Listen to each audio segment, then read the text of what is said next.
Une fillette des 12 ans était devenue orpheline de père et de mère après un accident de circulation. Un an après l'enterrement, la petite sœur de sa maman la maltraitait grave et jusqu'à la traiter d'une sorcière. Or, la fillette, depuis le vivant de ses parents, craignait Dieu, et elle chantait à la chorale.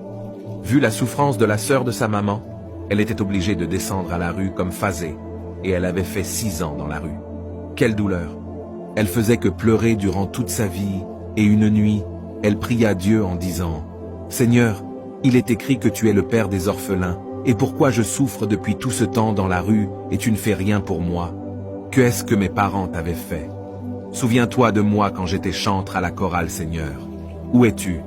Viens à mon secours. » Et elle tomba ensuite dans un sommeil où elle voit qu'elle chantait dans une foule des gens et les gens guérissaient. 2 ans après, il y avait eu une campagne d'évangélisation en plein air.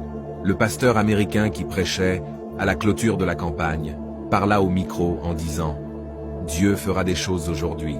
Que quelqu'un vienne chanter pour Jésus. » Et la fille se leva et prit le micro. Pendant qu'elle adorait, l'Esprit la saisit et l'Esprit remplit la foule et les gens tombaient et guérissaient. Or, le pasteur américain n'avait qu'un seul fils âgé de 23 ans qui était né aveugle. Pendant que la sœur adorait, l'Esprit la conduisit jusque-là où était l'aveugle, et en le touchant, l'aveugle recouvra la vue. Le pasteur lui donna la clé de sa Jeep et remercia Dieu avec la foule qui était guérie pendant qu'elle adorait. Après, le pasteur l'amena aux USA, et plus tard, elle se maria avec le fils du pasteur et tous deux servirent Dieu. Les voies de Dieu sont impénétrables.